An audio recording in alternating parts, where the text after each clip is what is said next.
불보살이 수원에게 답함, 이분에게 답하는 게 두 장인가 되는데 믿음에 대한 이야기를 합니다. 저 앞에서도 그 믿음에 대한 이야기가 있었습니다.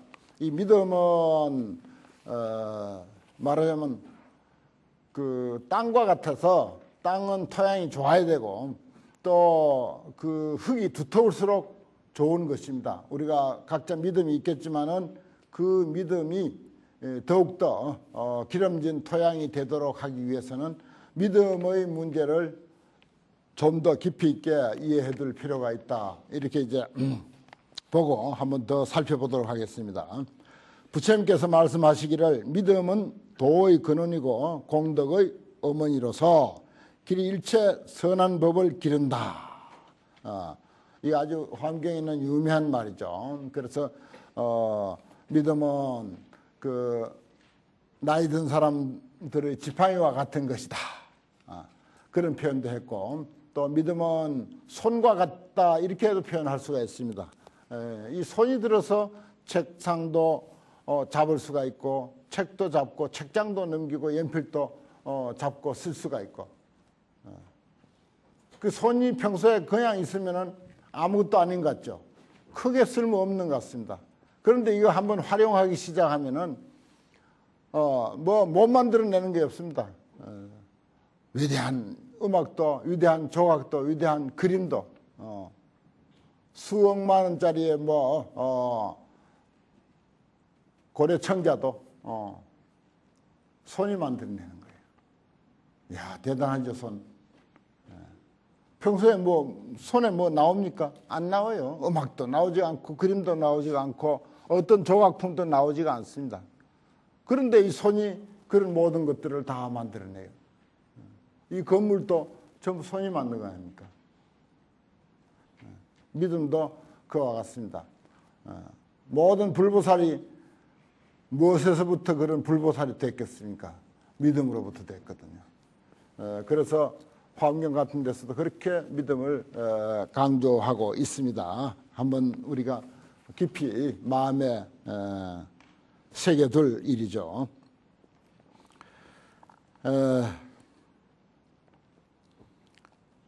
천리를 가고자 하면 한 걸음부터 시작한다. 그렇죠.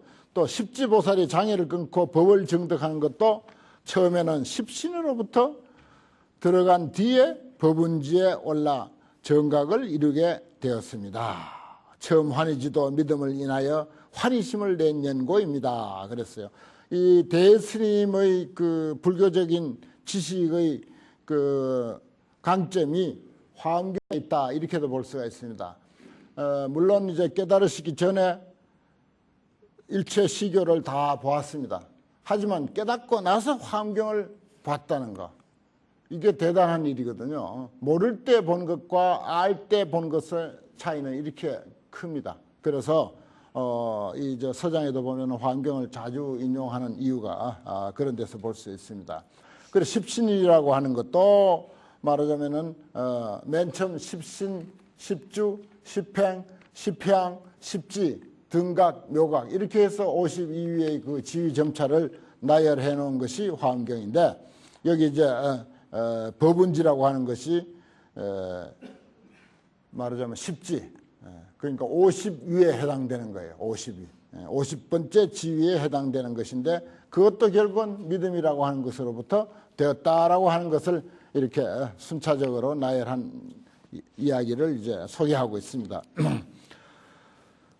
만약 결코 척주뼈를 곧게 세워 세간과 출세간에 한량없는 도량을 가진 놈이 되고자 한다면 모름지기 생철로 주조된 사람이라야 바야흐로 될 수 있습니다. 이 아주 참 내가 선방에 있으면서 잊지 못하는 구절 중에 바로 이겁니다. 생철 주치저, 생철로 주조해서 만든 사람. 아주 뭡니까? 선이 굵고 근기가 아주 뛰어나고 그 용맹심이 있고 장문으로 치면은 무슨 관우장비를 넘어서서 조자룡 같은 그런 그 100만 군중 안에서 혼자 그냥 그야말로 조자룡 썩은 칼로 무베듯이 하는 듯한 그런 어떤 그 기백, 그 선사들이 그런 그 예를 잘 들거든요. 여기에 이제 생철 주치죠. 생철로 지어 만든 사람이라 바야흐로 될 수 있다. 그렇습니다. 그래서 이 불교 공부, 특히 이제 가나선을 하다 보면은 내가 그런 이야기 했죠. 뭐 이해하기 쉽게 정신에도 뼈가 생긴다, 근육이 생기고 뼈가 생긴다, 그런 말을 했습니다. 이 하도 들면요, 사실 그래요. 기도만 열심히 해도 그렇습니다. 한 곳에 마음을 집중하는데 그 중에서도 화두를 들고 마음을 집중하는 그 어떤 그 정신 운동은 무슨 뭐 이 깨달음을 위한 그 공부가 정신 운동이니 무슨 정신 집중이니 이런 표현이 좀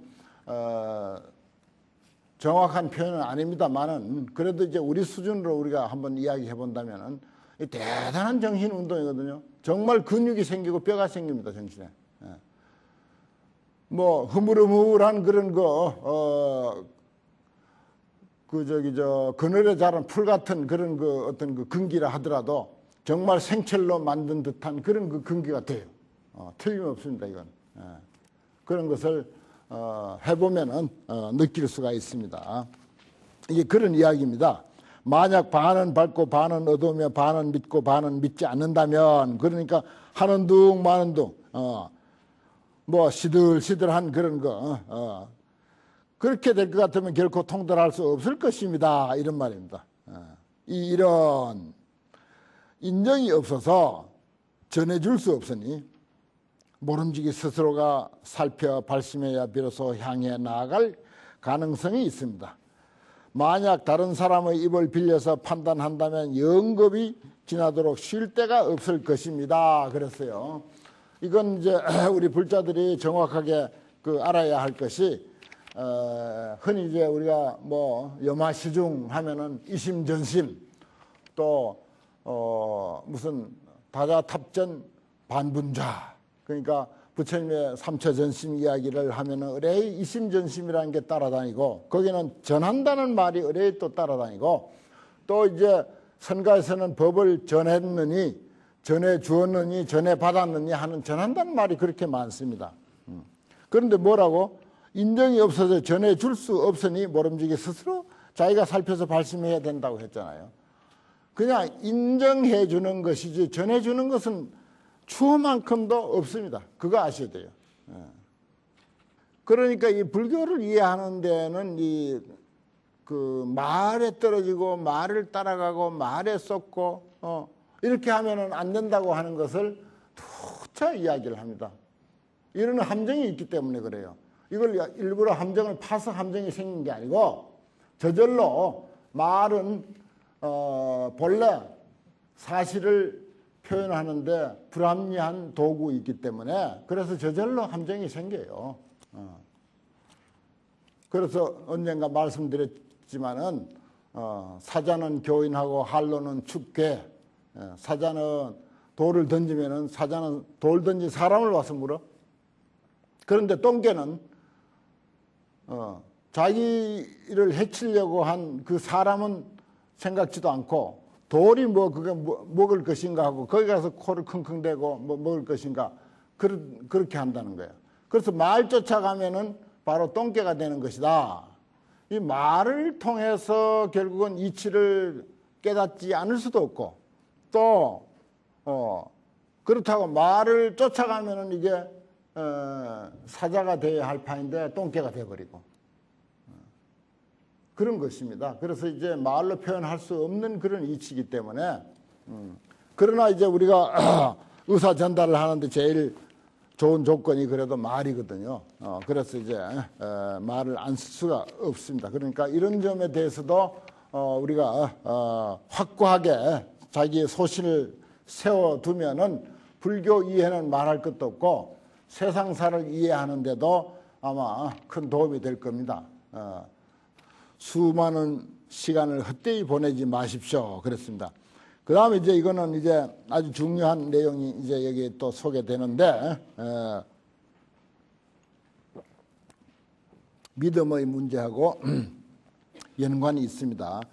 날로 일어나 응용하는 자리가 두루 분명해서 했는데 완전 무결해서 날로 일어나서 그러니까 매일매일 우리가 잠자리에서 일어나 가지고 응해서 쓰는 맞춰서 사용하는 그것이 너무나도 완전 무결해서 석가나 달마와 조금도 다르지 않지만 스스로 본인이 보기를 철저하지 못하며 뚫어 통과하지 못합니다.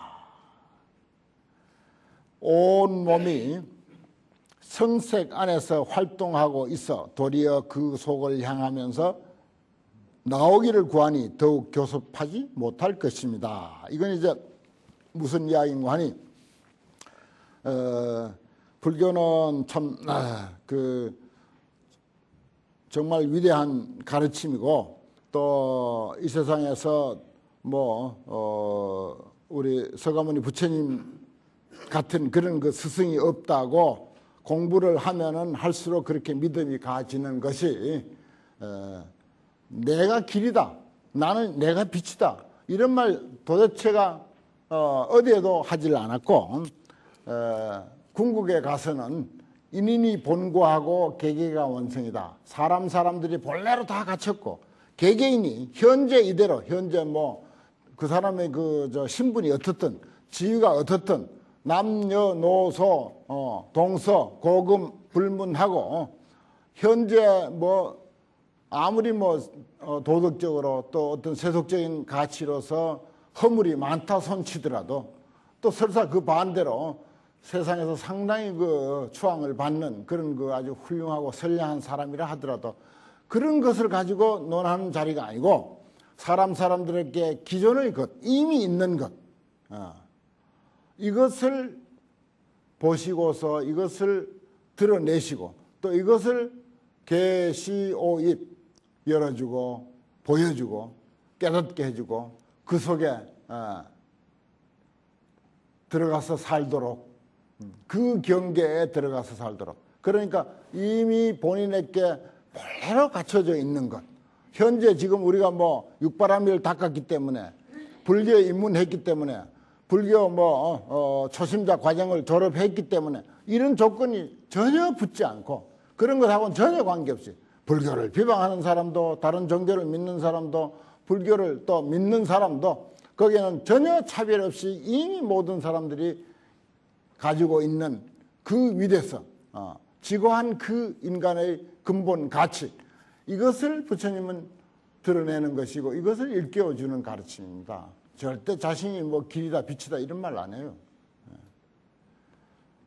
천상천하 유아독존이라는 소리는 뭐냐? 그것도 만인이 공유하라고 하는 뜻으로 만인 공유의 입장에서 하는 소리지 자기 보고 하는 소리는 아니다.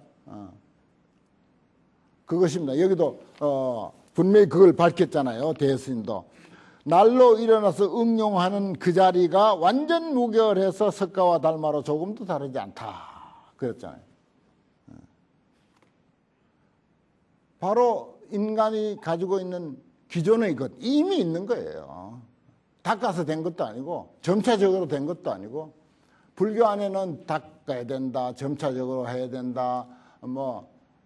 그래서 차제도 많이 나열하고 닦는다는 이야기도 많고 그래서 웬 그런 수행이 그래 많은지 그건 이제 그런 근기들에게는 너무 허황하니까 바로 본래적인 것을 들어보이면 너무 허황하니까 그러니까 꽃을 들었는데 거기에 미소할 줄 아는 사람은 가슴 하나였으니까 그러니까 별별 방편을 다 나열할 수밖에 없었던 것입니다.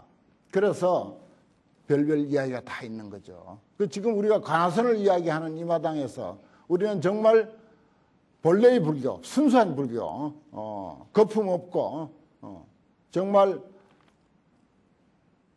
알맹이 불교를 우리가 이야기하자고 하는 게 이게 이제 선불교의 특징이지 않습니까? 그래서 왜 관화선인가? 지금 너무나도 불교 안에도 주의 주장과 학설들이 많아서 정말 순수한 불교가 잘못 전해지고 있기 때문에, 그래서 바른 불교, 정법 불교를 배워서 정법 속에서 우리가 불교를 누리자고 하는 것, 그런 뜻에서 간화선이 이제 빛을 보는 것이 아닌가, 저는 저 나름대로 이제 그렇게 해석합니다. 그래서 여기에 석가 달마와 조금도 다르지 않다 그랬어요. 지금 뭡니까? 날로 일어나서 응용하는 그 자리가 완전 무결해서라고 하는 것은 지금 우리가 보고 듣고 말하는 거예요. 화나면 화내는 그놈이야. 그 능력이라고. 무슨 목불이, 무슨 신라, 석굴암 부처님이 세계에서 가장 훌륭한 부처님이지만은 화낼 줄 압니까? 화낼 줄 몰라, 그 부처님은. 웃을 줄도 몰라. 지금 조각해놓은 그 모습 그대로야. 그야말로 목석이라고. 좋은 거 보고 탐심 낼 줄 알고, 마음에 안 맞으면 화낼 줄 알고, 이게 살아있는 부처라고. 도리어 그 속을 향하며 나오기를 구하니 더욱 교섭하지 못할 것입니다. 이런 아주 대목입니다. 이 사실 하나만 우리 인간이 본래로 가지고 있는 것, 더 이상 닦을 것도 없고 따듬을 것도 없고 뭐 화장할 것도 없고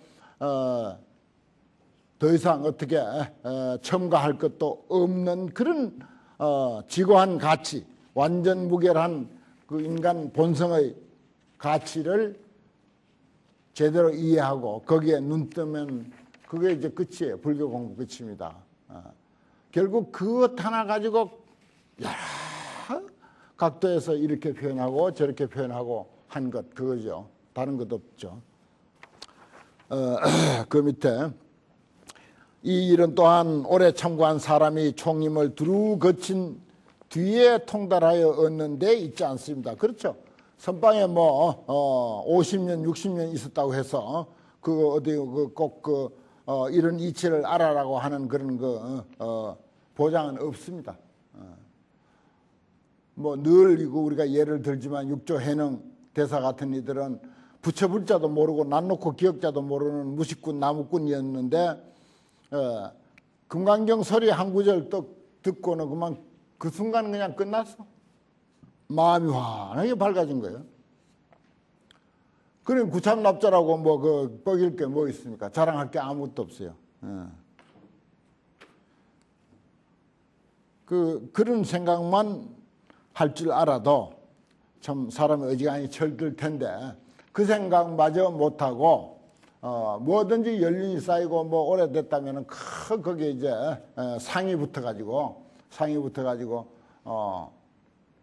참 문제가 많아요. 인간의 지고한 가치는 결코 초심자나 구참이나 여기에 분별이 있을 까닭이 없습니다. 지금 얼마나 많은 사람이 총림에서 머리가 희고 이가 누렇게 되었으나 통달하여 깨닫지 못했으며 또 얼마나 많은 사람이 잠깐 총림에 들어와서 한 번 돌이켜 문득 살아나 1000가지를 통달하고 100가지를 성당했습니까? 그렇죠. 육조 스님이 그렇듯이 또 어떤 사람들은 중되자마자 1년도 안 돼서 그냥 눈이 환히 밝아져서 일 맞춰버린 사람도 있고 한철 그저 공부하고는 일 맞춰버린 사람들도 있고 얼마든지 있어요. 그래요, 보십시오. 발심은 선우가 있어도 마음 깨닫는 것은 선우가 없다. 그래서 불교에 입문한 것이야 인연 따라서 들어오다 보니까 선우가 있지. 10년 된 사람, 20년, 30년 된 사람도 있지만은 이 마음 깨닫는 거야. 그게 어디 선우가 있습니까? 오늘 들어온 사람도 깨닫고 들어오지 안 하고도 깨닫고.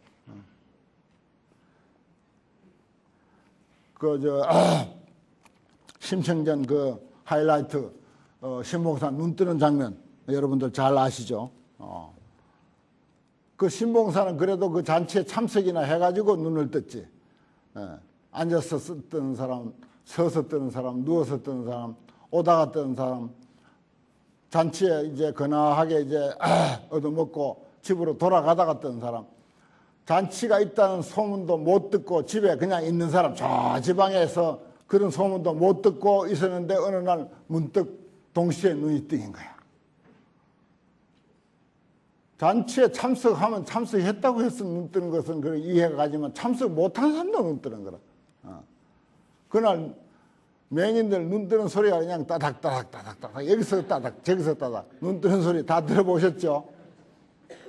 참 그 아주 기가 막힌 소설이죠. 그 화엄경돌입니다. 그게 일중일체 다정일 일주일체 다정일 우리 늘 외우는 그 도리를 그렇게 아주 표현했는데 기가 막히게 표현했잖아요.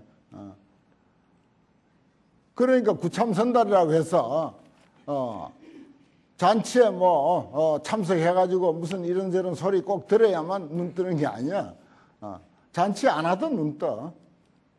그러니까 이런 법문 안 들었고 괜히 저 길 가다가 뭐 장사하고 싸우다가도 문득 눈 뜨는 수가 있어. 그래서 저 앞에 있었죠. 광역도화. 소 잡는 백정이 어느 날 소를 잡다가 칼을 착 집어던지면서 나도 일천 부처님 수에 들어간다 이거야.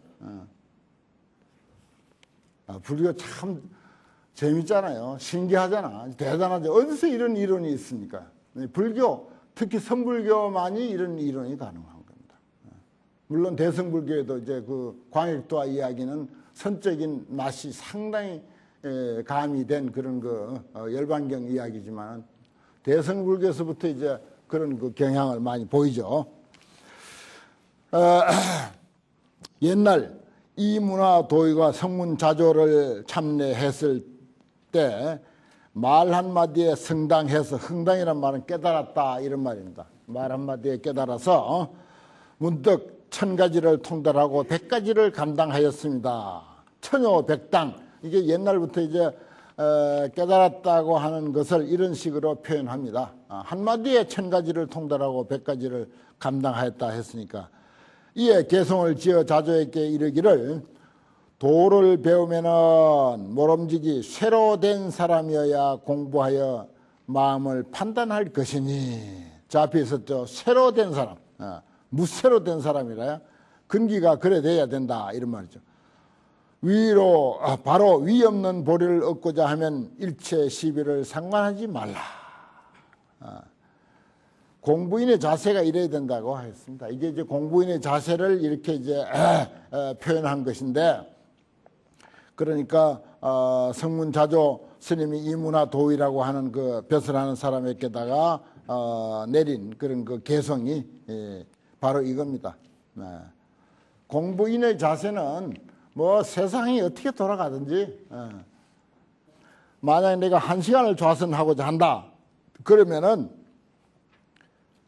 모든 것을 다 깡그리 놓아버리고 지구가 거꾸로 돌아가든지 뭐 해가 서쪽에서 뜨든지 뭐 안 뜨든지까지 그것마저도 상관하지 않아야 돼.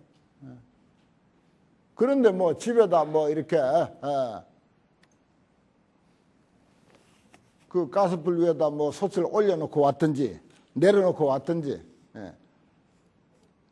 비는 오는데 빨래를 밖에다 널어놨든지 안에다 널어놨든지 이런 거 생각하는 거 아니라 만사를 다 놓아버리고 1시간을 하더라도 만사를 놓아버리고 해야 그게 소득이 있습니다. 그래 일체 시비를 막권하라. 이거 아주 공부인의 철칙이야 이거는. 할 때는 그렇게 해야 돼. 할 때는. 그래 해야 뭘 소득이 있지. 하다못해 그 세속의 어떤 뭐 공부나 세속의 어떤 일을 하는데도 사실 그렇게 온 정신을 다 동원해서 매진해야 되거든요. 그래야 뭐가 그래도 좀 남는 게 있고 그런데 하물며 출세간의 공부야 뭐 더 말할 나위가 있겠습니까? 다만 바로 그 자리에서 공부해 가서 죽으면 문득 실지언정 뒤도 생각하지 말고 앞도 생각하지 말아야 합니다. 따라가진 못해도 정말 시원하죠. 얼마나 아주 속 시원합니까? 죽으면 실지언정. 어떤 사람들은 죽어도 못 쉰다 이렇게 또 표현해.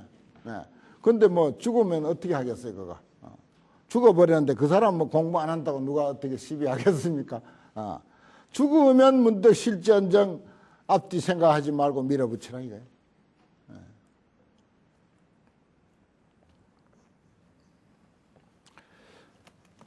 그 전에 그 오대산에 그 방하남 스님 있잖아요.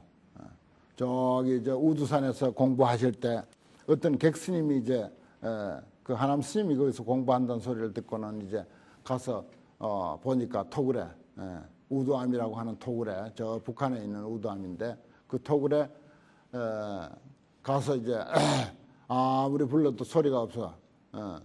그래 방문을 열고 들어가 보니까 스님 한 분이 딱 앉아서 미동도 안 하고 앉아 있는 거예요.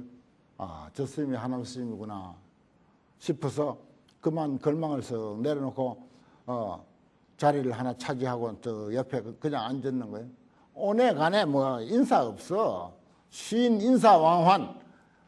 인사한다고 왔다 갔다 하는 거 삼가하라 하지 말라고 아주 초발심 자격문에 딱 박아놨거든. 근데 자기가 사는 절에 아니 자기 방에까지 들어와도 그냥 미동도 안 하고 있는 거야. 그쯤 돼야 되는 거라. 그래서 이 객스님은 아니 먼 길 왔고 배도 고프고 그래서 자리는 하나 차지하고 1시간쯤 앉아 있으니까 배가 고파 죽을 지경인 거예요. 그래서 할 수 없이 이제 뭐 선정에 들어있는 사람 깨울 수도 없고 그래서 혼자 나가가지고 부엌을 가만히 가서 이제 그 부엌을 이렇게 이제 더듬어 보고 또 솥도 이렇게 열어보고 이렇게 열어보니까 싸늘한 거라. 이 스님 밥도 안 해먹나 싶어가지고 그 저기 대개 이제 불을 이렇게 우리도 장작불을 많이 사용해봐서 잘 아는데 부엌에다 손을 이렇게 넣어봐요. 부엌에다 손 넣어보면 그 따뜻한 기운이 있거든요. 최소한도 한 이틀까지는 따뜻한 기운이 있습니다. 근데 부엌 밑에도 손을 이렇게 넣어봐도 아무 온기가 없는 거야. 며칠을 밥을 안 해먹은지 몰라. 그러고는 앉아있는 거예요. 그 정도, 그 정도로 공부하는 거예요. 공부 제대로 하는 사람들은. 여러분들 효봉스님 잘 아시죠? 효봉스님 절구통 수자. 그런 그 별명이 있지 않습니까? 우리 못해도 이제 그런 아주 참, 정말 그 제대로 공부한 스님들의 그 이야기만으로도 뭔가, 그 힘과 용기를 주지 않습니까? 그 스님도 하도 오래 앉아서 버텨서 절구통 수자인 거야. 이게 뭐 하루 이틀 정도가 아니에요. 일주일이고 열흘이고 그냥 앉아 배기는 거예요. 그래서 엉덩이가 짓물러가지고 거기에서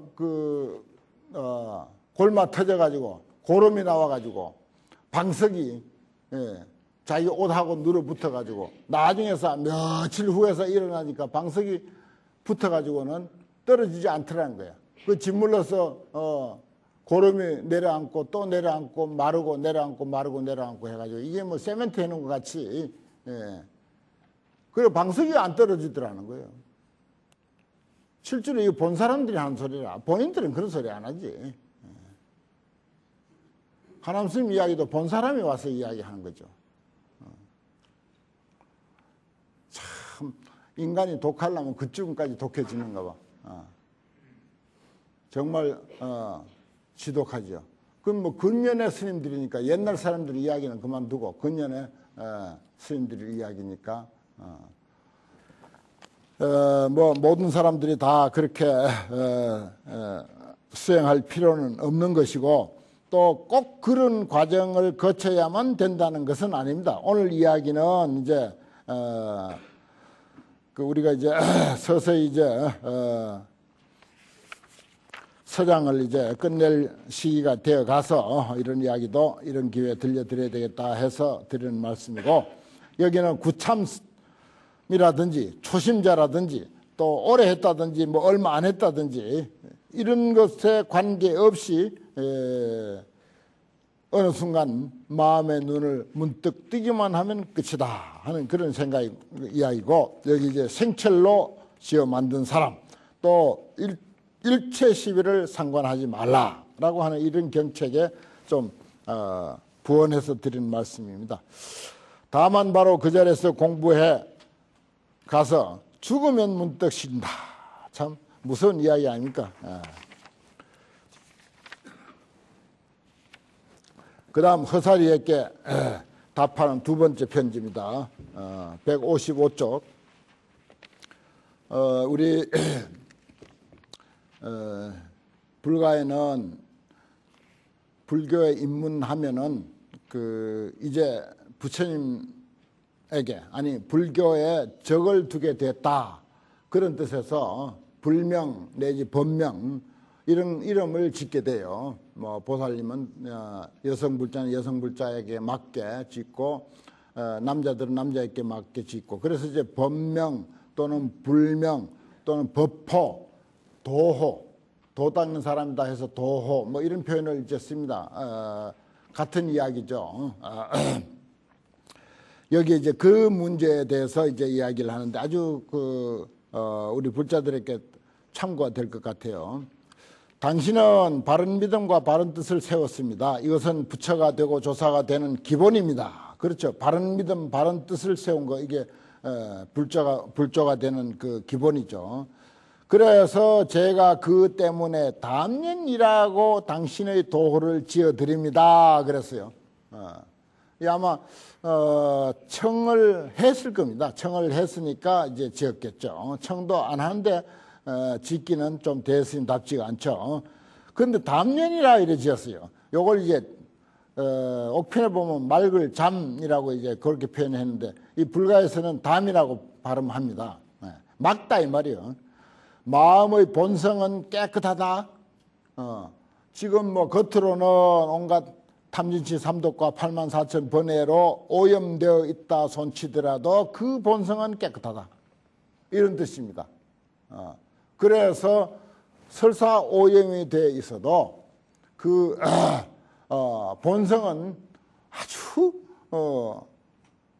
위대한 존재이기 때문에 내가 아까 사람이 본래 갖췄고 또 우리가 보고 듣고 하는 이 사실이 부처 석가와 달마로 더불어 다르지 않다라고 하는 그 구절에 기존의 우리 인간의 지고한 본성에 대해서 이야기를 했습니다만은 이 담론이라는 뜻도 사실은 그래요. 그 뜻입니다. 그래서 이제 이런 도를 이제 지어 준 거죠. 물이 맑아 움직이지 않으면 비고 밝아서 스스로 비치는 것과 같아서 마음 쓰는 수고를 하지 않게 될 것입니다. 그 담론이라고 하는 자기 법호 하나만 잘 챙겨도 그만 공부 끝이야. 세간과 출세간의 법이 담론을 떠나지 않아서 털 것만큼도 세지 않습니다. 그 세상사 모든 게 뭐라고? 일체 유심조. 결국은 우리 한마음짜리 가리키는 소리가 담론이니까 그럼 모든 게 세간사나 출세간사나 전부 우리 한마음이 만든 것이고 우리 한마음이 운영해 가는 것이니까 그래서 이것을 떠나 있지 않다 그런 거예요. 다만 이 도장으로 일체체 찍어 정하면은 옳은 것도 없고 옳지 않은 것도 없을 것입니다. 낱낱이 해탈이며 낱낱이 밝고 묘한 것이며 낱낱이 실제가 되어 작용할 때에도 또한 맑으며 작용하지 않을 때에도 또한 맑을 것입니다. 그러니까 이 사실 하나 이거 하나 밝혀내는 일입니다. 사실은. 그런데 이제 어떤 소승불교나 다른 어떤 그 잡다한 가르침에는 이것을 그대로 드러내서 이야기하기가 그렇게 쉽지 않은 거야. 그래서 빙글빙글 돌고 또 수많은 그 근기의 차별이 있기 때문에 그 근기에 맞춰서 이야기를 하려고 하다 보니까 그래서 별별 가르침이 많게 된 것입니다. 그래서 최종적으로 온갖 잎이 다 떨어지고 온갖 가지 다 쳐버리고 최종적으로 남은 것이 선불교예요. 그래서 선불교는 이렇게 직설적인 표현이 많습니다. 거의 다 그렇죠. 뭐 부처님도 때로는 꽃 한 송이 들어서 표현하기도 하고 또 자리를 반 나눠서 표현하기도 하고 그것이 다 그야말로 이 한 물건, 여기서 담년이라고 표현한 이 사실을 드러내 보인 것이고, 그 작용을 보인 것이, 담년이 어떻게 작용하는가를 보여주는 것이 꽃을 들어 보인 것이고 손가락을 들어 보인 것이고 그런 것입니다. 얼른 가슴에 와 닿지 않으니까 우리는 계속 밖을 헤매면서 맴돌고 있을 뿐이죠.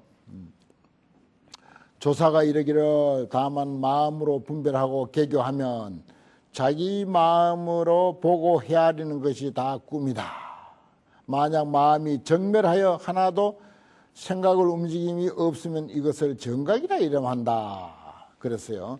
그러니까 이게 심중무일사, 우리 마음 가운데 아무 일도 없는 것. 그러면은 그게 고요한 자리야. 그 고요하면은 세상의 어떤 경계도 어떤 일도 나를 어떻게 하지 못해. 어떻게 할래야 어떻게 하지 못해.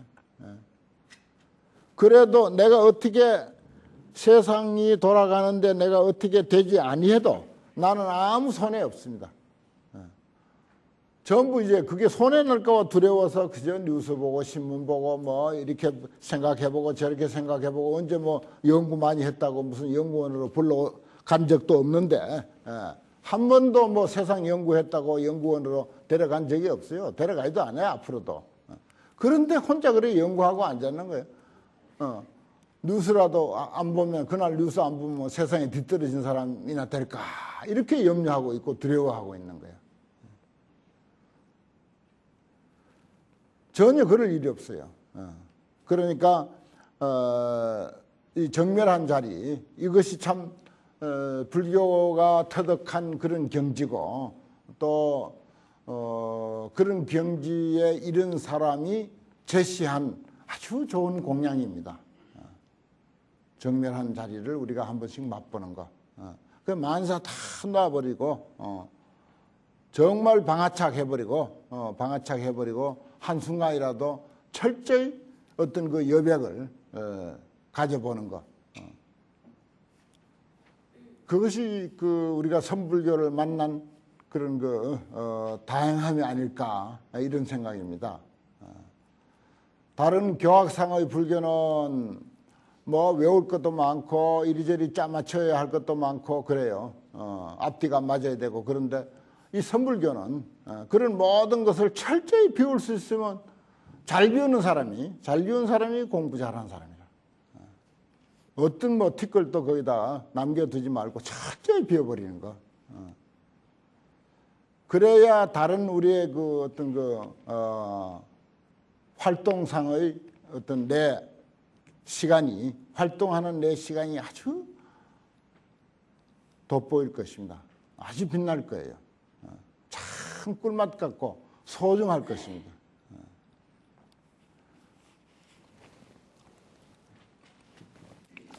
잘 한번 마음에 새겨 보시기를 바랍니다.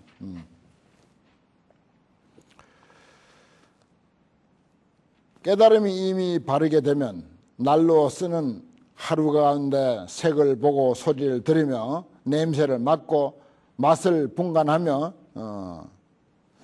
촉감을 느끼고 법을 알아 행주자화와 어묵동정이 고요하지 않음이 없을 것입니다. 또한 스스로 잘못된 생각을 하지 아니하고 생각이 있고 없음에 다 맑고 깨끗할 것입니다. 그러니까 여백이 있음으로 해서 다른 그림이 살아나듯이 우리 삶에도 여백이 있음으로 해서 내가 작용하고 활동하는 그것이 아주 그 빛을 발한다. 그것도 역시 아주 깨끗한 삶이 될 것입니다. 깨끗한 우리의 어떤 그 여백이 있음으로 해서 잠하고는 달라요. 잠자는 것도 여백 아니냐? 그것도 여백은 여백이지만은 그런 것하고 다르죠. 그 잠이라고 하는 걸로 채워졌기 때문에 아마 깜깜한 여백일 겁니다. 깜깜한 여백. 성성적적이라는 말 많이 들어보셨죠? 성성적적한 그런 여백. 우리 정신에서 그런 공간, 그런 시간을 가지면 이게 무슨 여기도 그런 걸 많이 지적했어요. 그러면 이게 뭐 잘못된 게 아닌가, 공에 떨어진 것이 아닌가, 이런 염려를 해요. 설사 공이라 하더라도 공에 한번 떨어져 봐. 괜찮으니까. 이미 맑으면 움직일 때는 맑음의 작용이 드러나고 움직이지 않을 때는 맑음의 본체로 돌아갈 것입니다. 체형이 비록 다르나 맑은 것은 하나입니다. 전단향을 쪼개매 조각조각이 다 전단인 것과 같습니다.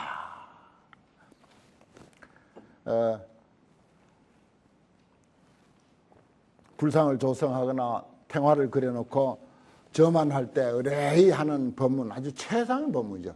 전단 목주 중생상 그여 비구 보살상 보살형 만면천두 수각이 양문 훈기 일반향이라고, 전단나무를 가지고 중생의 모습, 중생이라는 게 모습이 따로 있는 건 아니지만은 뭐 비구 모습, 보통 사람의 모습, 보살의 모습, 나은의 모습, 불상의 모습, 뭐 생선의 모습, 코끼리의 모습, 어떤 뭐 말, 소, 돼지, 닭 이런 모든 모습을 다 조각을 했다. 만면천두 수각이요. 만 가지 머리와 천 가지 얼굴이 각각 다 달라. 그렇지만 그 향기를 맡아보면 전부 전단 향기가 나게 돼 있어. 생선을 조각해놔도 생선 향기 안 나. 생선 냄새 안 난다고. 전단 향기가 나지. 여기 아주 이 아이가 그대로 아닙니까? 전단향을 쪼개며 조각조각이 다 전단향인 것 같습니다. 요런 법문을 가지고 이제 불상을 점안해놓고 딱 그 점안 서두의 법문을, 이 법문을 딱 하는 거예요. 연불이 그거라. 자세히 들어보면은, 그 연불이에요. 그러니까 그림으로 그렸던 멍터리 화가가, 그림이 형편없이 그려졌던, 무당집에 있는, 아주 희한하게 생긴 불상도, 저기 시장에 가서 한 돈 많이 주고 산 불상도 불상이야. 부처님이라고. 그림으로 그렸다. 그 뜻입니다. 그렇게 우리가 점안을 딱 했을 때 그게 생명을 갖는 부처님이고 우리가 존경해야 할 존경의 대상으로서의 부처님이다. 이런 뜻으로 이런 연부를 이제 서두에 하게 되는 거죠. 오늘 서장 공부 여기까지 하겠습니다.